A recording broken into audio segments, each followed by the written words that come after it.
Hi, I'm Mary, and I came here to tell you a story that you are not going to believe, so sit back because things are about to get wild. Imagine being in a relationship with someone you trust, someone you love, someone who makes you feel like you're enough, like you're finally safe. Now imagine that same person looking you in the eyes and telling you they cheated, and not just that, but saying I needed a real man with this disgusting little smirk on their face like they're proud of what they've done. And if that's not enough, picture turning to your best friends, people you've laughed with, cried with, people who know everything about you, thinking at least they'll have your back, and finding out they were not only on her side, but they were part of it the whole time, laughing behind your back, calling you weak, making bets about how long it would take for her to break your heart. Yeah, that's what happened to me. And I'm going to tell you everything, not just the betrayal, but how I turned it all around, how I exposed them in front of everyone and walked away without shedding a single tear. But before I start, if you're here and you haven't subscribed to the channel yet, what are you waiting for? We're building a community here of Pessoas Reis, people who feel deeply, who fight back, who heal. So hit that subscribe button, help us hit our goal. And if at any point during this story you feel rage, sadness, or just shock, drop a comment. I want to hear your thoughts, your stories, because trust me, you're not alone. What happened to me could happen to anyone, and the way it all started makes it even worse because it didn't look like a nightmare in the beginning. It looked like a dream, a perfect dream, the kind where you think nothing can go wrong until everything does. And the scariest part is that you don't see it coming. You don't see the lies, the looks, the whispers until it's too late. And by the time you open your eyes, the damage is already done. But maybe if I tell you everything from the very beginning, you'll see the signs that I didn't, and maybe next time you'll be ready. Because this story, it's not just mine, it might be yours too. When I first met her, I thought I had finally figured it out, like maybe love was supposed to feel exactly like that, soft, warm, easy, like slipping into a song you already knew the words to. She had this way of smiling with her whole face, you know, that kind of person who lights up a room without trying, who makes you feel like the most important person in the world. And I fell hard. I'm not even gonna lie, from our first date it felt like everything clicked. We liked the same movies, the same music, she laughed at all my jokes, even the bad ones, and when she introduced me to her parents, I thought, wow, maybe this is it, maybe I'm done searching. And then she met my friends, and that's where things got even better, or at least that's what I thought. She didn't just get along with them, she bonded with them, like instantly, especially Gustavo. He was the loud, funny one, always pulling everyone together, planning weekend trips or game nights, and Caio, the quiet observer, always with his headphones around his neck, watching everything more than talking much. And everyone loved her. They'd say things like, you got lucky, or she's a real one. And I believed it. I mean, who wouldn't? She was everything I had ever wanted. And in those early months, I felt invincible, like nothing could touch us. We'd talk for hours about the future, about living juntos, about building something real. I even caught myself scrolling through rings online one night, just curious, but still kind of serious. Because deep down, I really thought I had found my person. And in the middle of all that happiness, there were little things, tiny, strange moments that I didn't think twice about at the time, like her phone always being face down, or how sometimes she'd get these texts that made her expression change real quick, but then she'd just smile and say it was nothing, or how she always seemed to know where my friends were even before I told her. But I didn't question it. I didn't want to question it. Because I was happy, and when you're happy, you ignore the noise, you pretend the weird stuff isn't weird, you give the people you love the benefit of the doubt. And maybe that was my first mistake. Maybe I gave her too much space, too much trust too soon. But when someone makes you feel seen, when they tell you you're different from the rest, when they say they've never felt this way before, you believe them. Or at least I did. I thought I was building something solido. I thought I was safe. But I was wrong, so wrong, and soon everything that felt like a dream would start to unravel. It started small, almost invisible, like a whisper in a loud room, something you can feel but can't quite hear. At first, I thought maybe she was just tired, maybe she was stressed, maybe it was me overthinking things again. Because she still kissed me goodnight. She still said I love you, but there was something off, the way she pulled away just a second too soon, or how her eyes didn't stay locked in mine like they used to. And then she started canceling plans, and it wasn't just once or twice, it became a pattern. Every weekend something came up. She had to study, had family stuff, wasn't feeling well. And every time I said okay, because I didn't want to be that person. I didn't want to pressure her or seem insecure. And at the same time, my friends started acting different too. They stopped inviting me to hangouts, or if they did, it felt like I was the last to know. And when I showed up, I could feel the vibe, like they had just finished talking about something they didn't want me to hear. There were these awkward silences and fake smiles, and I kept thinking maybe it's just in my head, maybe I'm imagining things. But then I'd see little moments like Gustavo whispering something in her ear, and she'd laugh but stop when she saw me, or Caio suddenly changing the subject when I walked into the room, and I didn't know what to do, so I just kept pretending everything was fine, because that's what we do, right? We tell ourselves it's nothing, we trust the people we love and hope they'd never hurt us. And then one night she told me she was going out with her cousin and wouldn't be home until late, but I saw a story posted by one of Gustavo's friends, and there she was laughing in the background at a party I didn't even know was happening. She hadn't said a word to me about it, and when I asked her the next day, she just shrugged and said, "Oh yeah, I passed by for a little while, it wasn't a big deal," and I wanted to believe her so bad, but it felt like a lie, and the worst part was how normal she made it sound like. I was crazy for even asking, and slowly, I started shrinking. I stopped talking to her about how I felt because every time I did, she'd twist it around, make me feel dramatic or needy. She'd say things like, "You're being too intense," or "Why can't you just relax and enjoy things?" And my friends weren't helping either. They'd say stuff like, "Maybe she just needs space," or "You're lucky she's still with you, man, you should chill."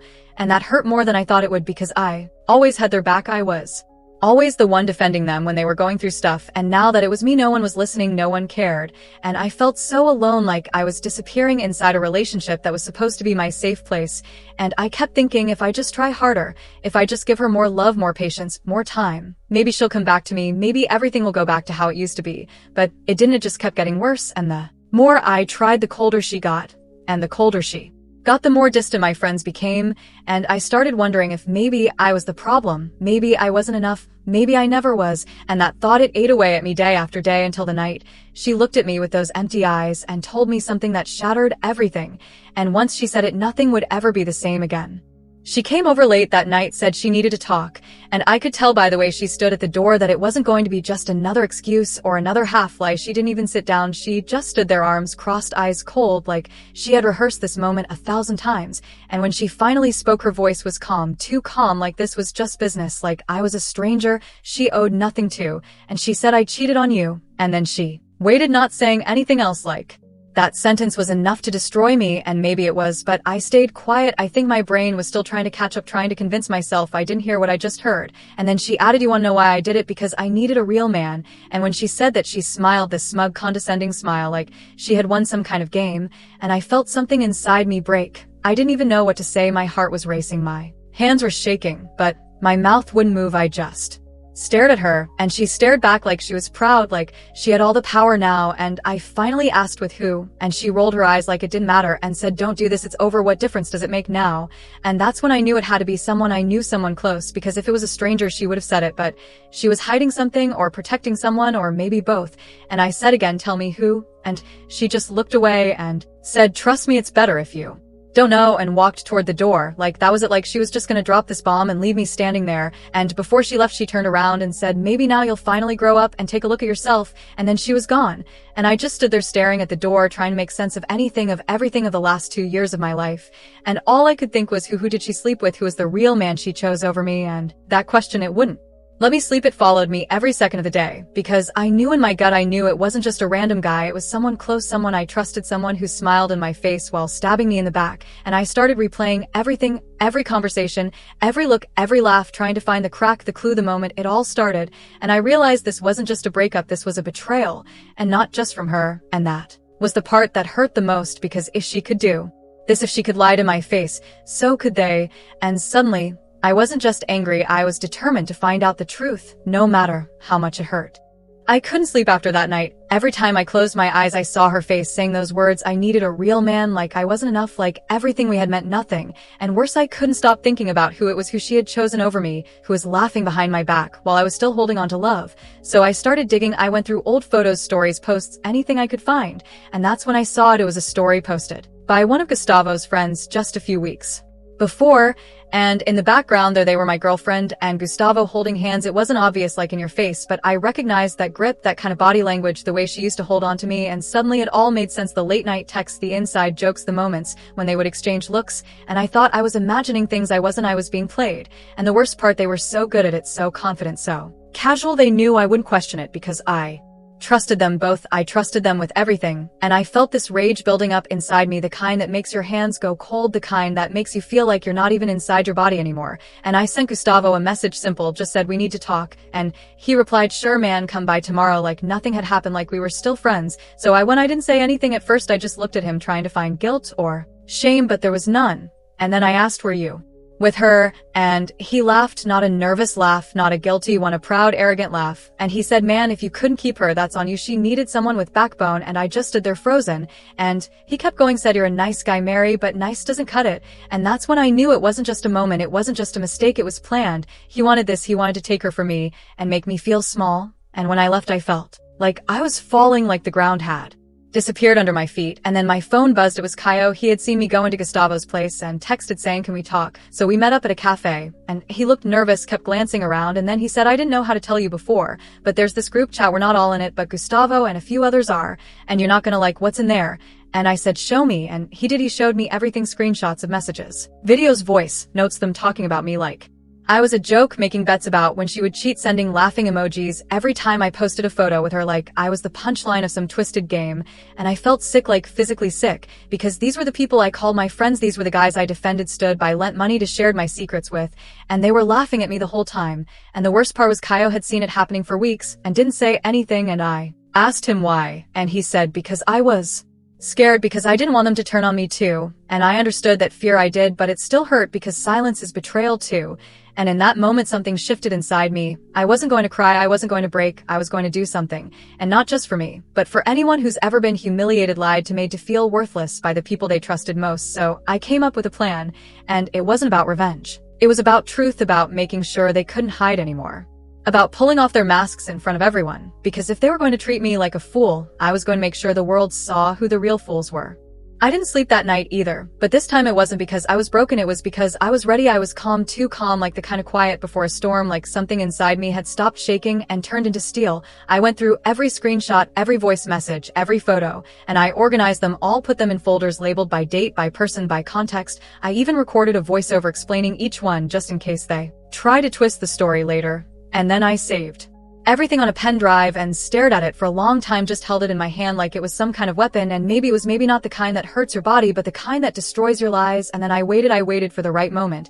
And it came a week later, Gustavo's birthday. He was throwing a big party at a rooftop bar, the same place where they had once celebrated my birthday, the same place where I thought I was surrounded by people who loved me, and I wasn't invited.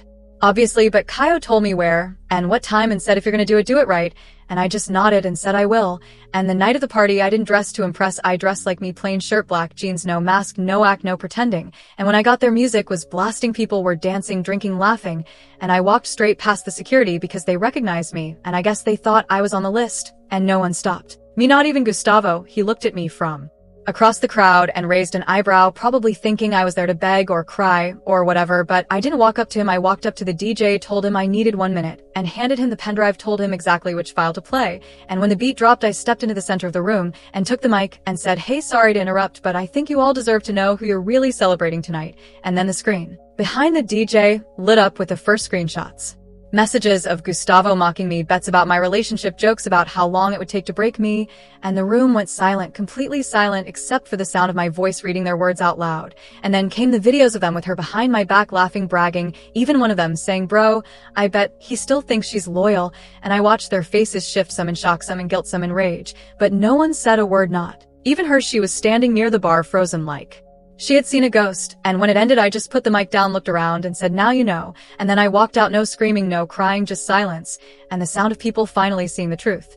When I stepped out of that party, it felt like the air itself was different, like I had been holding my breath for months, and finally exhaled. The city lights looked softer, the night felt quieter, and for the first time in a long time, I wasn't carrying their weight anymore. But the story didn't end there, because when I left, I didn't look back, but they did, all of them. Everyone at that party started looking at Gustavo differently, and I know that, because hours later, I started getting messages, some from people I barely knew, saying I had guts, saying they never liked him anyway, saying they had seen the way he treated people and just stayed quiet. And that part had hit me, because silence was what let it all happen. Not just Kaio, not just me, but everyone. We all stayed quiet too long. And for what? To protect someone who was never real. And then she texted me, the girl who started it all. She said, can we talk? And I didn't reply. Then she called, and I let it ring. And finally she sent a voice message saying I didn't mean for it to go that far. I was confused. I didn't know how to stop it. But the worst part, the part that made my stomach turn, was when she said, you know you're not innocent either. And that was it. That one line erased any doubt I had about whether I should forgive her, because I knew in her mind she was still trying to justify it, still trying to make it seem like I had pushed her into someone else's arms, like I had deserved to be betrayed. And that was when I realized she never saw me as Enough never respected me, never loved me, not really, and Gustavo, he didn't message, he didn't call, he just disappeared like a ghost, like a coward, and people started pulling away from him slowly. First the ones who didn't want to be dragged down, then the ones who felt guilty, and then he was left with nothing, and I didn't celebrate that. I didn't post about it or gloat or try to get back at him, because what's the point of revenge when the truth already did the job better than I ever could?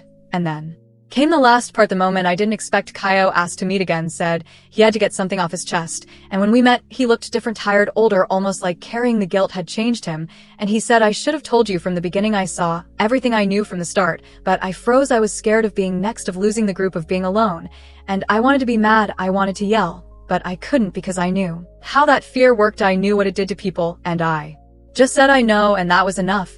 And he cried, not a big dramatic cry, just quiet, like someone finally letting go, and I told him, take care of yourself, and left because I was done with all of it, with them, with trying to fix what was never mine to fix.